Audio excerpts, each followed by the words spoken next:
This year has gone off to a very interesting start. Wouldn't you agree?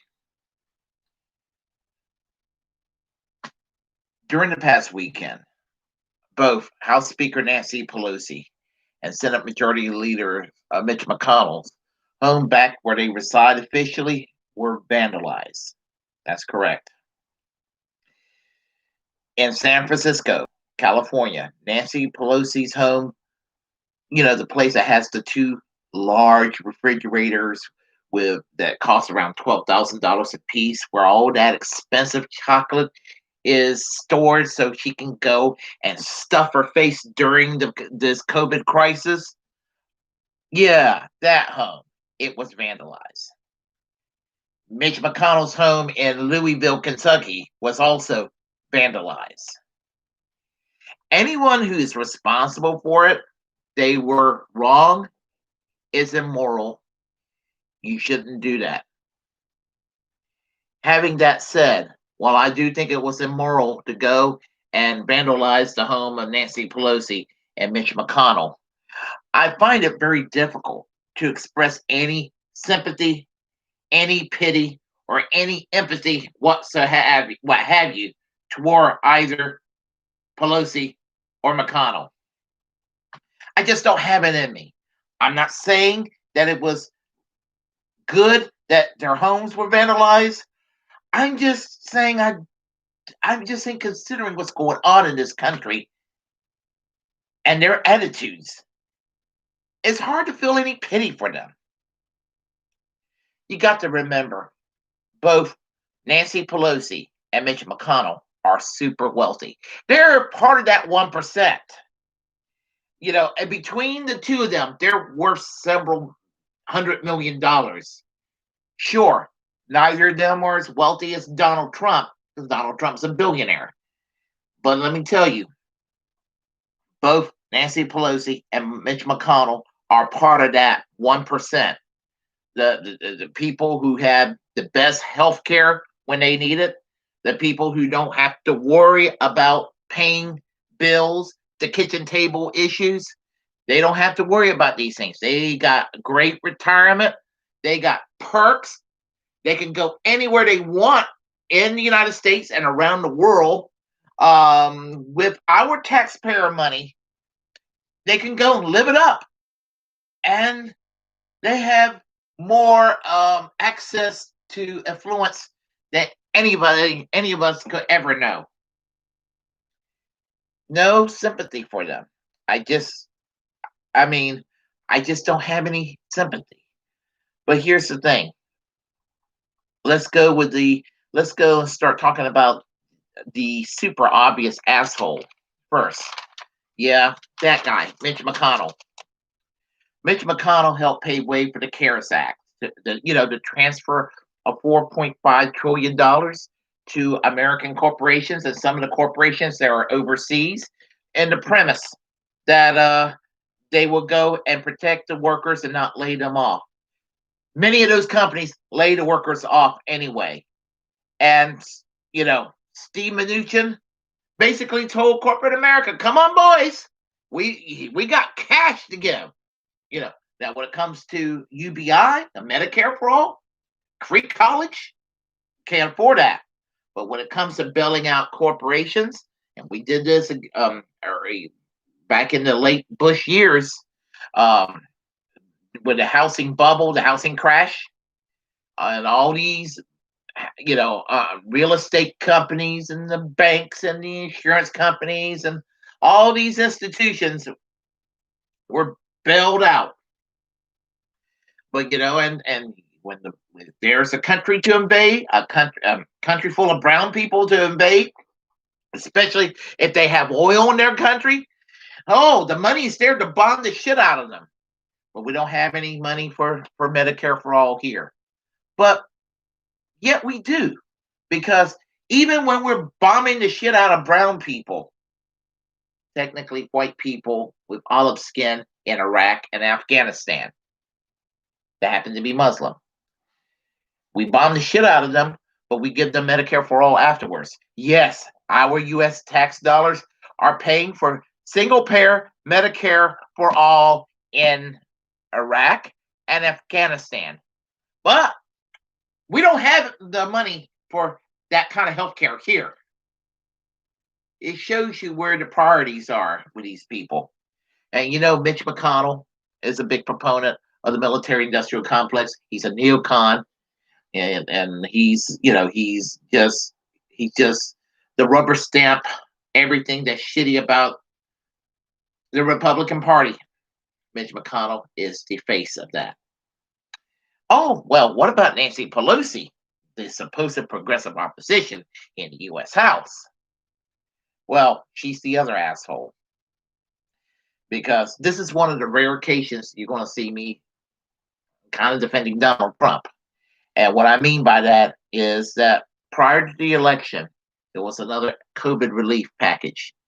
And this COVID relief package was supposed to contain $1,200 for the American people. It was still loaded up with corporate welfare shit. It was kind of similar to the CARES Act, but there was some money that was going to the people, and there was unemployment for the people, that sort of thing.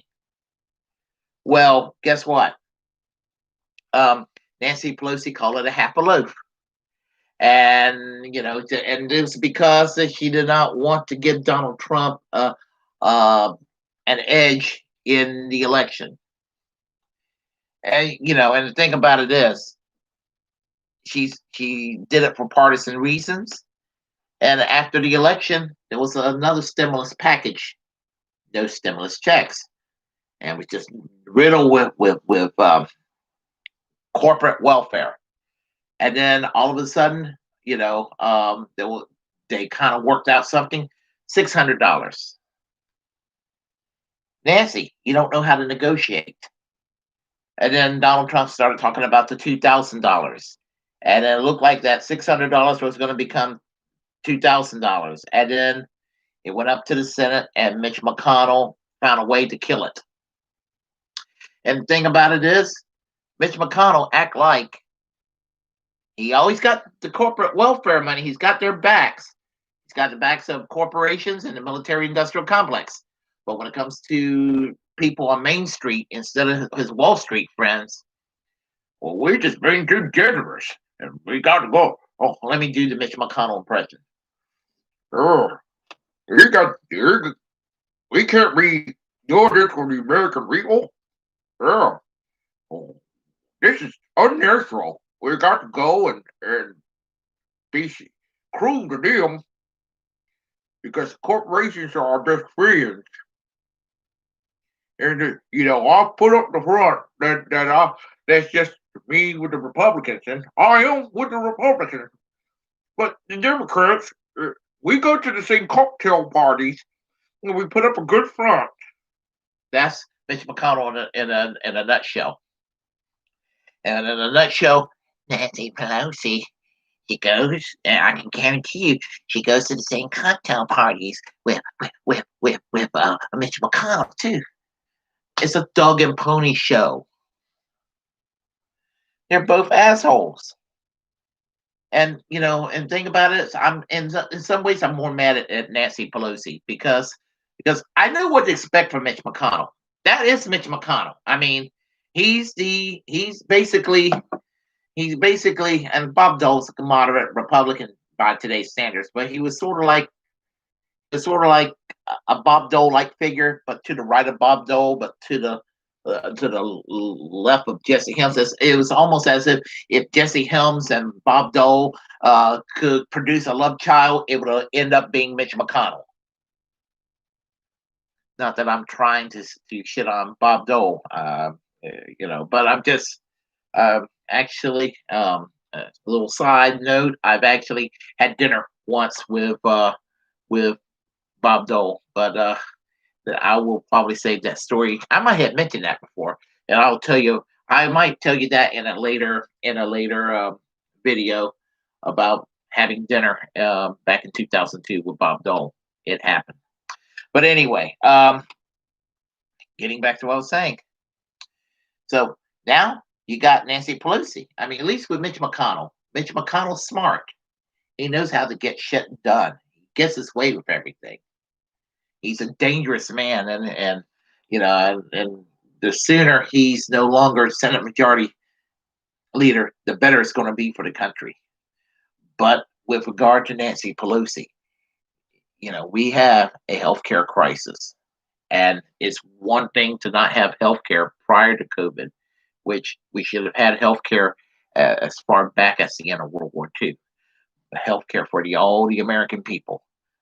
But she will not allow a House vote on Medicare for all, which is funny because I remember when she supported Medicare for all in the 1990s and in the early 2000s.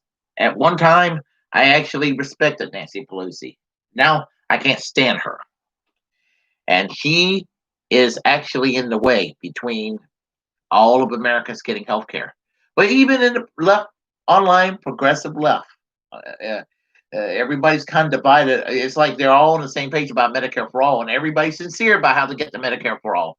But all of a sudden, it's like, well, instead of worrying about the immorality of not having Medicare for all, you're all going to go get mad at Jimmy Dore because some of y'all don't like Jimmy Dore.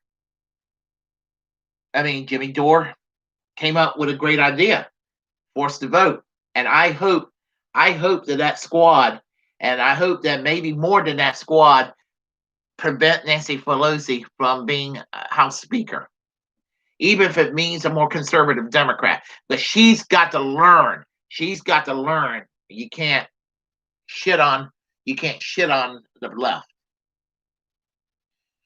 But the thing about it is, we can be angry at Jimmy Dore, but we can't be angry at Nancy Pelosi, who is not allowing a vote on Medicare for all with this COVID shit that's going on. Really? I mean, I know I've talked a lot about this, but it's getting the conversation going. Well, let me get back to this vandalism issue. I mean, is it any wonder when you think about it that Pelosi and McConnell's home weren't vandalized sooner?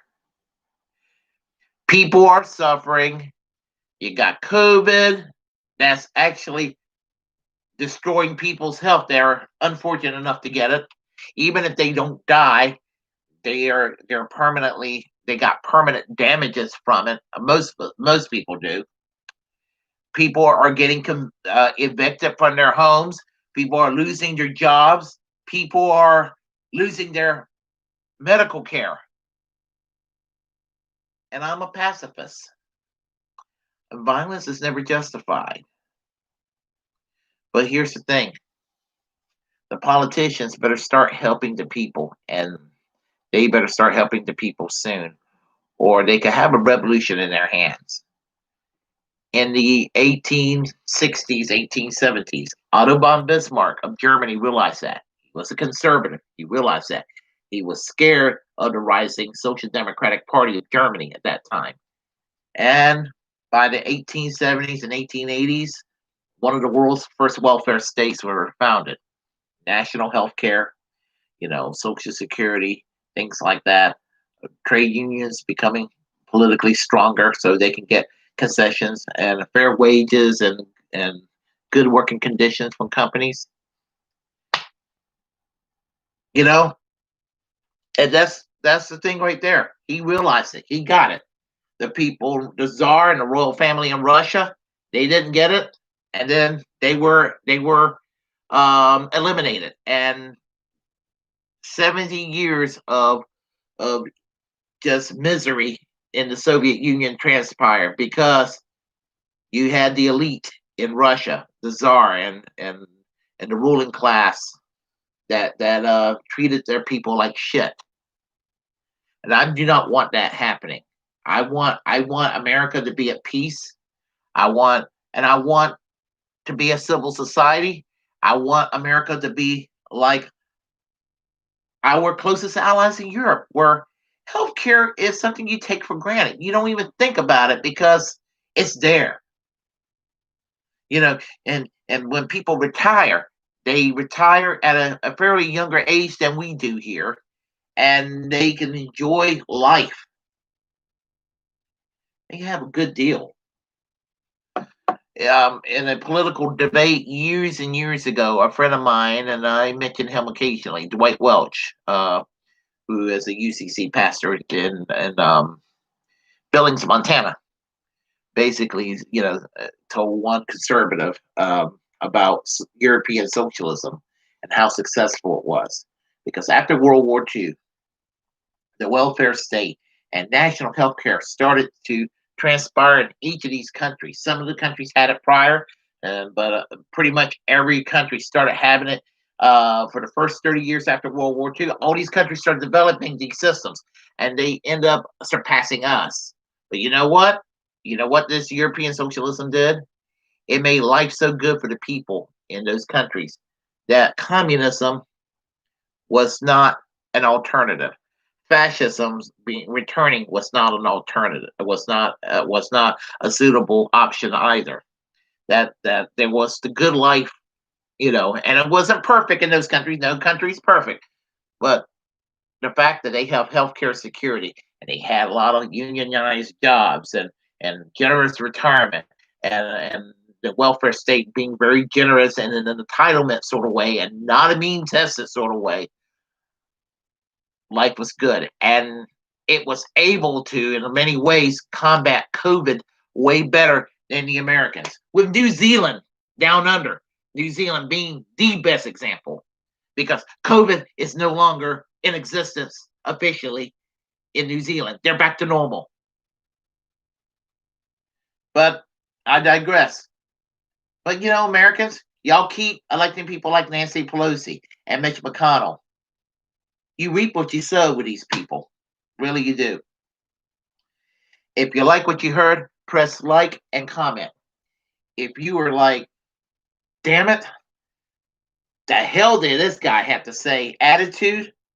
Well, comment anyway. We'll have a conversation. Feel free to share the content on this channel.